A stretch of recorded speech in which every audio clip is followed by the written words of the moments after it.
తెలుగుదేశం పార్టీతోనే బీసీలకు అన్ని విధాల న్యాయం జరిగిందని రాష్ట్ర బీసీ సంక్షేమ సంఘం అధ్యక్షుడు కేసన శంకర్రావు అన్నారు. తెలుగుదేశం పార్టీ జిల్లా కార్యాలయంలో ఏర్పాటు చేసిన విలేకరుల సమావేశంలో ఆయన మాట్లాడుతూ బీసీల సంక్షేమాన్ని దృష్టిలో పెట్టుకుని ఈ నెల 13వ తేదీన జరిగే ఎన్నికల్లో బీసీలందరూ ఎన్డీఏ కూటమి నిలబెట్టిన అభ్యర్థులను మంచి మెజారిటీతో గెలిపించాలని ఆయన పిలుపునిచ్చారు. రాష్ట్ర వ్యాప్తంగా ఉన్న బీసీలందరూ ఏకతాటిపైకి రావాల్సిన అవసరం వచ్చిందన్నారు. ఈ కార్యక్రమంలో టీడీపీ నాయకులు కామేపల్లి శ్రీనివాసరావు, కొటారి నాగేశ్వరరావు, తమ్మిశెట్టి రమాదేవి తదితరులు పాల్గొన్నారు. ప్రకాశం జిల్లాలో ఉన్నటువంటి బీసీ కుటుంబ సభ్యులందరికీ నా మనవి, మన రాష్ట్ర అధ్యక్షులు మద్దతు ఇచ్చినటువంటి ఎన్డీఏ కూటమి అభ్యర్థి ఎక్కడున్నా సరే మన బీసీలు ఓటు వేసి అత్యధిక మెజారిటీతో గెలిపించి ఈ నీచ రాజకీయాల్లో ఉన్న దుష్ట పరిపాలనని చేస్తున్నటువంటి వైసీపీ ప్రభుత్వాన్ని వెంటనే గద్దెని దించాలని ప్రతి ఒక్క బీసీ సోదరుడు ఎన్డీఏ కూటమికి మద్దతుగా ఉన్నటువంటి ఏ అభ్యర్థికైనా మన ఓటు ముద్రను వేసి అత్యధిక మెజారిటీతో గెలిపించాల్సి కోరుతున్నాను. రాజకీయ భవిష్యత్తు కొరకు బీసీ వర్గాల మీద జరుగుతున్నటువంటి దాడులు కానీ వివిధ రూపాల్లో బీసీలకు జరుగుతున్న నష్టాన్ని అందరూ కూడా ఉదయం 10 నుంచి సాయంకాలం 5 గంటల వరకు కూడా చర్చించడం జరిగింది. చర్చించిన మీదట మనందరం కూడా మూకుమ్మడిగా ఎన్డీఏ కూటమి అభ్యర్థులకి విజయాన్ని చేకూర్చే విధంగా ఆ రోజున ఏకగ్రీవంగా తీర్మానం చేయటం కూడా జరిగింది.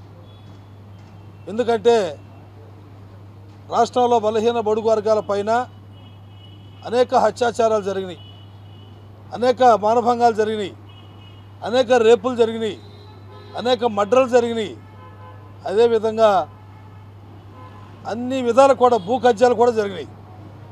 ఎక్కడ పడితే అక్కడ ప్రభుత్వ వారు పేద ప్రజల యొక్క పొట్టను కొట్టే విధంగా అన్నీ కూడా లాక్కునే విధానంగా మరి అందరూ చర్చించిన మీదట బలహీన వర్గాలకు జరుగుతున్నటువంటి దాడులు మరి కేవలంగా రాజకీయ పార్టీలు ఓట్ బ్యాంక్ రాజకీయాలుగా చూశారు తప్ప వీరిని ఆయా కులవృత్తులు అభివృద్ధి చెందాలి, ఆయా వర్గాల్లో వీళ్ళకి మంచి స్థానం ఉండాలని లేని మీదట అందరూ కూడా ఏకగ్రీవంగా ఎన్డీఏ కూటమి అభ్యర్థులకు విజయానికి అందరూ కూడా ఏకగ్రీవంగా తీర్మానం చేయటం కూడా జరిగింది.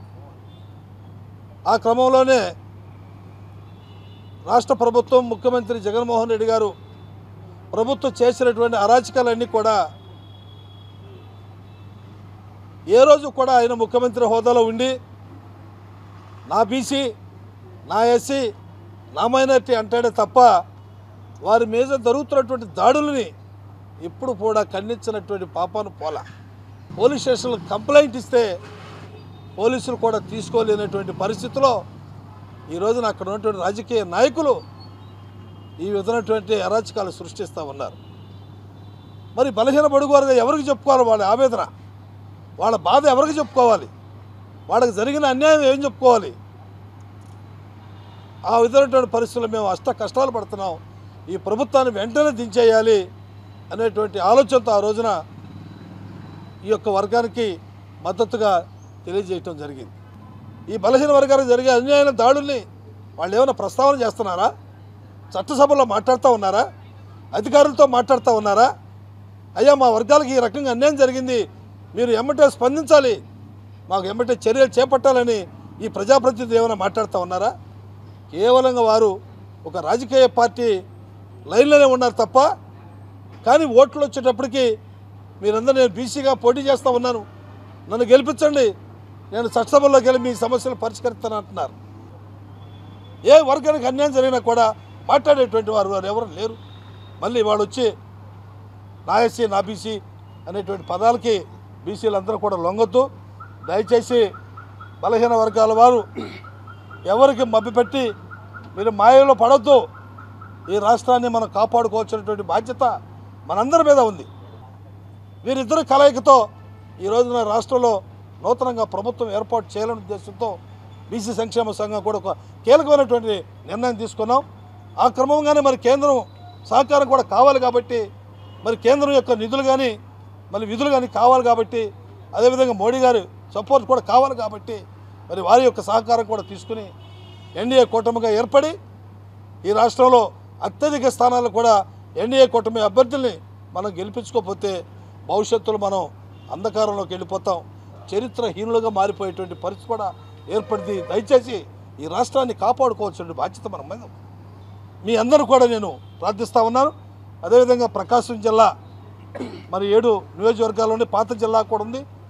ఎన్డీఏ కూటమి అభ్యర్థుల్ని మరి 8, 9 ఉన్నాయి. మొత్తం అందరు అభ్యర్థుల్ని ఇక్కడ మరి ఒంగోలులో మరి దామరచల జనార్దన్ గారు మాగుంట శ్రీనివాసరెడ్డి ఎంపీగా పోటీ చేస్తూ ఉన్నారు.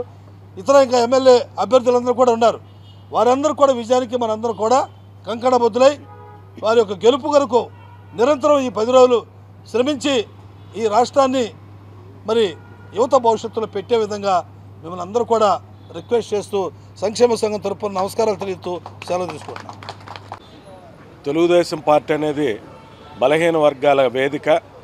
మొట్టమొదటిగా స్థానిక సంస్థల్లో బలహీన వర్గాలకి రాజకీయ రిజర్వేషన్లు కల్పించిన పార్టీ తెలుగుదేశం పార్టీ.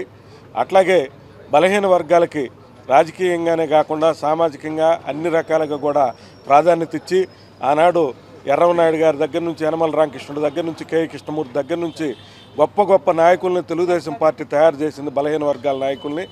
అదే క్రమంలో ఈరోజు ఉన్న రాష్ట్రంలో ఉన్న పరిస్థితుల్లో ఎన్డీఏ కూటమిగా ఏర్పడి తెలుగుదేశం, జనసేన, బీజేపీ 3 పార్టీలు కలిసి ఎన్డీఏ కూటమిగా ఏర్పడిన సందర్భంలో బలహీన వర్గాల నాయకులు, రాష్ట్ర నాయకులు, రాష్ట్ర బీసీ సంక్షేమ సంఘం అధ్యక్షులు కేసన శంకర్రావు గారి ఆధ్వర్యంలో ఈ రాష్ట్రంలో చంద్రబాబు నాయుడు గారి నాయకత్వంలోని ఎన్డీఏ కూటమికి మద్దతుగా ఈరోజు ఒంగోలు వచ్చి సంఘీభావం తెలియజేసినందుకు వారికి కేసన శంకర్రావు గారికి, వారి యొక్క సంక్షేమ సంఘం సభ్యులందరికీ కూడా పేరు పేరున నమస్కారాలు తెలియజేస్తున్నాం.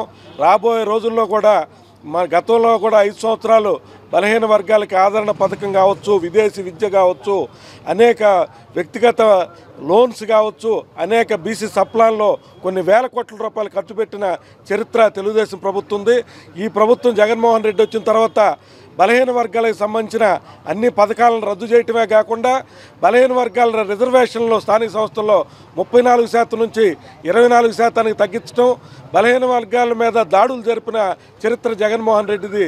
దీన్ని ఖండిస్తూ కేసరి శంకర్రావు గారి నాయకత్వంలో ఈరోజు రాష్ట్ర వ్యాప్తంగా బలహీన వర్గాలందరూ కూడా పెద్ద ఎత్తున తెలుగుదేశం పార్టీకి సంఘీభావం తెలియజేస్తున్నందుకు వారికి పేరు పేరున మరొక్కసారి అభినందనలు, ధన్యవాదాలు, కృతజ్ఞతలు తెలియజేసుకుంటున్నాం.